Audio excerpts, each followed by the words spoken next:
Everyone, Radhe Radhe. कैसे हैं आप सब लोग? उम्मीद करती हूँ आप सब बहुत अच्छे होंगे। आप सभी का फिर से वेलकम है मेरे एक नए ब्लॉग में। आज का ब्लॉग दोपहर के टाइम से स्टार्ट हो रहा है और अभी टाइम हो रहा है दोपहर के 3:30। अभी अभी दोपहर का खाना हमने खाया है। आज ना खाना खाने में थोड़ा सा लेट हो गया था क्योंकि पूर्वी 3 बजे स्कूल से आई और उसके बाद फिर खाना खाया, तो इसी चक्कर में थोड़ा सा लेट हो गया था। और दिन आजकल इतने छोटे होते हैं कि जब से 1 बजता है ना, उसके बाद शाम का टाइम जो है ना कब निकला पता ही नहीं चलता। फटाफट से सारे बर्तन मैंने यहाँ पे धो लिए हैं और अब टाइम हो गया था पूर्वी को ट्यूशन छोड़ने का। और वैसे भी आज ना पूर्वी थोड़ा लेट हो गई है। वो फर्स्ट राउंड में जाती थी 3 बजे और आज जा रही है 4 बजे। तो फटाफट से पहले पूर्वी को मैं ट्यूशन छोड़ के आई और लगभग अभी शाम हो ही गई है। बस 1 घंटा अभी दिन बाकी है। 5 साढ़े 5 बजे तो बिल्कुल अंधेरा ही हो जाता है आजकल। तो पूर्वी को छोड़ने के बाद फिर मैं आई घर और आज ना कान्हा जी को भी नहीं सुलाया मैंने क्योंकि लेट हो गया था। तो फटाफट से कान्हा जी के लिए मैंने यहाँ पे दूध गर्म कर लिया है और शाम का टाइम हो रहा है, उनके भोग का जो है टाइम हो रहा है। तो फटाफट उनको मैंने लगा दिया था भोग, दूध और गुड़ दे दिया था। तो अब चलते हैं मंदिर में। सबसे पहले कान्हा जी को भोग लगा देते हैं और फिर बाकी के शाम के जितने भी काम हैं वो मैंने कर लिए। सबसे पहले मैंने लगा ली थी झाड़ू और इसके बाद अब मैं जितनी भी खिड़कियां मैंने सुबह खोली थी ना उनको बंद करने की बारी है। क्योंकि जब ये खुली रहती है ना तो अंदर फिर ठंडी हवाएं आती हैं तो ठंडा हो जाता है, पूरा घर ही ठंडा हो जाता है। तो इसी चक्कर में सबसे पहले खिड़कियां बंद करनी ज़रूरी है। तो दोनों तरफ की खिड़कियां मैंने बंद कर दी हैं और इसके बाद जो इस वाले रूम के ना कर्टन है वो भी मैं लगा देती हूँ क्योंकि यहाँ ना आना जाना होता नहीं है फिर, तो फिर ये खुला ही रह जाता है।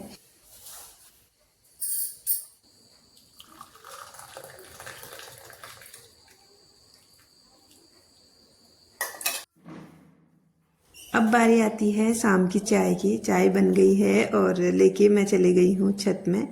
थोड़ी देर छत में बैठूंगी और अपनी चाय एंजॉय करूंगी। आरुष भी मेरे साथ आया है, तो बगल के बच्चे भी हैं, वो दोनों खेल रहे हैं।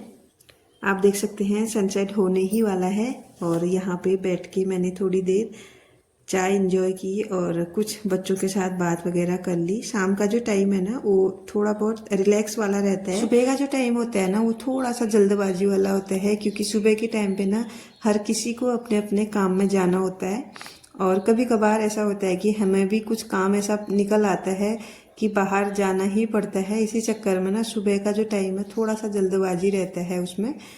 और शाम का जो टाइम है ना वो मुझे बहुत अच्छा लगता है। इसमें ना जो भी हम करना चाहें अपनी मर्जी से वो कर सकते हैं। शाम के टाइम पे बैठना, घूमना इधर उधर, कुछ लोग वॉक पे निकलते हैं, तो ये वाला टाइम मुझे अच्छा लगता है।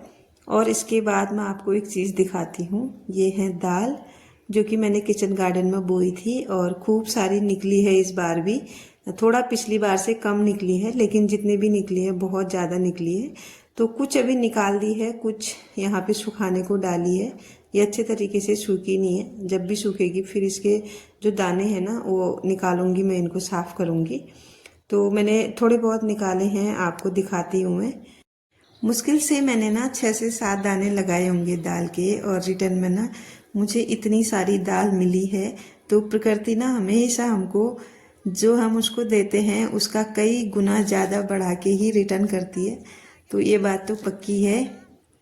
और आप देख सकते हैं कुछ अभी यहाँ पे फैला रखी है, इसको भी बाद में निकालूंगी जब ये अच्छी तरीके से सूख जाएगी। और इसके बाद बारी आई कपड़ों की, क्योंकि कपड़े भी उठाए नहीं थे। अब कपड़े उठा के छत में ही मैंने फोल्ड कर दिए क्योंकि शाम का जो टाइम होता है ना बहुत मतलब पीसफुल होता है। छत में अगर जाओ, कहीं बाहर आप जा रहे हो ना शाम के टाइम पे, तो अच्छा लगता है, मुझे तो बहुत अच्छा लगता है। तो यहाँ पे बच्चों के साथ बातें करते करते मैं कपड़े भी फोल्ड कर रही थी। और पीछे साइड ना छत बहुत गंदी भी हो रही है। एक दिन टाइम निकाल के इसको भी साफ करना है मॉर्निंग के टाइम पे। शाम के टाइम पे तो बहुत ज़्यादा धूल उठती है, लेकिन जो सुबह सुबह का टाइम होता है ना अंधेरा वाला, हल्का सा जिसमें उजाला होता है, उस टाइम पे ना थोड़ा ओस भी गिरी रहती है तो छत झाड़ने के लिए आसानी रहती है। लेकिन उस टाइम पे होता क्या है ना, अंदर के इतने सारे काम निकल आते हैं, बच्चों को स्कूल जाना होता है इसी चक्कर में टाइम नहीं निकल पाता। और अब बारी है पौधों को पानी देने की। 2-3 दिन हो गए मैंने पौधों को पानी भी नहीं दिया है और इनकी हालत इतनी ख़राब हो गई है, आप देख के समझ ही सकते हैं। बहुत ज़्यादा सूखने लग गए हैं पौधे। कुछ तो जो मैं नर्सरी से लेके आए थे तो बिल्कुल ही ख़त्म हो गए, लेकिन लग रहा है कि ये तो चलेंगे, ये परमानेंट वाले हैं जो मैंने छत में रखे हुए हैं। लेकिन इनकी केयर मैं 2-3 दिनों से ना कर नहीं पा रही थी, तो बिल्कुल ही ये सूख गए हैं। और अच्छे तरीके से मैंने इनको 2-2 बार पानी दिया कल।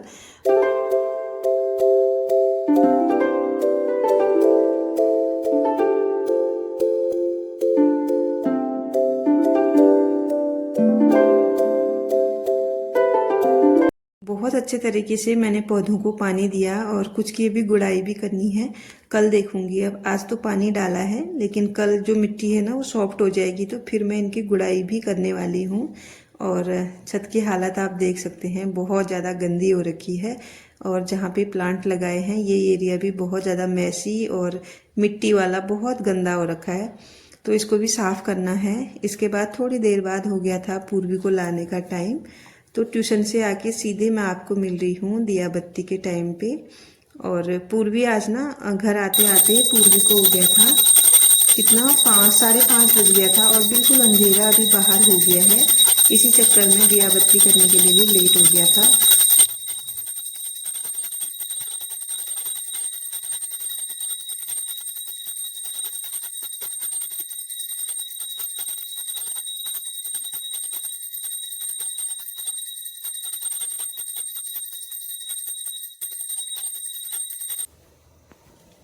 अंदर दिया बत्ती मैंने कर ली है और अब बारी है तुलसी जी को दिया देने की। तो यहाँ पे मैंने पूजा कर ली है और उसके बाद अब आ गई हूँ किचन में। सबसे पहले पूर्वी के लिए दूध बनाया, क्योंकि अभी अभी ट्यूशन से आई है तो उसको भूख लगी थी। तो शाम के टाइम पे पूर्वी का रहता है कि कुछ ना कुछ चाहिए, बच्चे हैं, बच्चों को तो शाम के टाइम पे भूख लगी जाती है। और कुकर पे मैंने रखे हैं अरबी, जो कि आज सब्जी बनने वाली है अरबी। और मैंने इनको ऐसे पका दिया ना, आज अरबी का मैंने भरता ही बना दिया, पता ही नहीं चल रहा था कि अरबी है भी नहीं करके। बिल्कुल ही गल गई, बहुत ही ज़्यादा। ये गली इसलिए थी ना, कुछ इसमें मार्केट वाली थी, कुछ मम्मी ने भेजी थी पहाड़ से, वो वाली थी। तो पहाड़ की जो अरबी है ना वो थोड़ा सा टाइम लेती है पकने में, तो मुझे लगा दोनों एक ही साथ डाल देती हूँ, इतना ध्यान ही नहीं रहा। बस इतना लगा कि पहाड़ की अरबी है तो टाइम लगेगा पकने में, इसी चक्कर में वो ज़्यादा ही गल गई। तो आज मैं बनाने वाली हूँ अरबी की सब्जी और मट्ठे के साथ। लेकिन मैंने ना इसमें बहुत कम तेल और बहुत ज़्यादा कम मसाले डाले हैं, क्योंकि थोड़ा सा आरुष भी खाएगा। और आज सुबह मैं गई थी हॉस्पिटल आरुष की रिपोर्ट लेने, अब वो नॉर्मल है, अब सारी चीज़ें धीरे धीरे करके खा सकता है। लेकिन फिर भी मैं उसको अभी परहेज कराऊंगी, एकदम से सारी चीज़ें नहीं दूंगी, कुछ कुछ हल्की फुल्की कभी कभार जब उसका खाने का मन करे तब दूंगी। तो सब्जी बन गई। मैंने यहाँ पे डोसे का जो है बैटर भी रेडी कर दिया है। थोड़ा बहुत चावल का आटा था, जिससे हम लोग बोलते हैं छोई रोटी, ये रख दिया था मैंने साइड में भिगो के। और अब थोड़ी देर ना मैं बच्चों के साथ बैठ गई थी, थोड़ा पूर्वी तो अपना काम कर ही लेती है, बस आरुष घर में है तो थोड़ा बहुत उसको आजकल मैं टाइम दे रही हूँ। आजकल क्या हमेशा ही देती हूँ, लेकिन आजकल ना वो घर ही है तो उसका पढ़ने में ना थोड़ा मन कम लगता है, इसीलिए उसके साथ बैठना बहुत ज़्यादा ज़रूरी है। किसी भी काम को ना अगर हम कंटिन्यू कर रहे हैं और बीच में उसमें ब्रेक लग जाता है ना, और दोबारा से हम उसको करने जाए ना, फिर उसको उस काम पे ना हमारा मन ही नहीं लगता कुछ दिनों तक, और आदत बनानी पड़ती है फिर से। तो यही हाल ना अभी आरुष का भी हो रहा है, उसका ना बिल्कुल मन नहीं लग रहा आजकल पढ़ने में, तो बहुत मुश्किल से मुझे उसको होमवर्क कराना पड़ रहा है। वैसे मैम ना डेली के डेली उसके लिए होमवर्क भेज ही देती है। तो यहाँ पे फटाफट से मैंने बना लिया है खाना, और सबसे पहले कान्हा जी को भोग लगाते हैं। आप देख सकते हैं अरबी की सब्जी है मट्ठे वाली, जो कि कान्हा जी की भी फेवरेट है, राधा रानी की फेवरेट है और मेरी भी फेवरेट है। तो यहाँ पे लगा लिया है भोग और हम लोगों ने भी खाना खा लिया था और किचन बिल्कुल क्लीन हो गई है। और आज का जो ब्लॉग है अब उसको यहीं पे मैं एंड करती हूँ। मिलती हूँ आपको नेक्स्ट ब्लॉग के साथ, तब तक के लिए bye bye everyone, thanks for watching, Radhe Radhe. और अगर चैनल पे नए हैं तो प्लीज़ चैनल को ज्वाइन करके जाइएगा। Bye bye.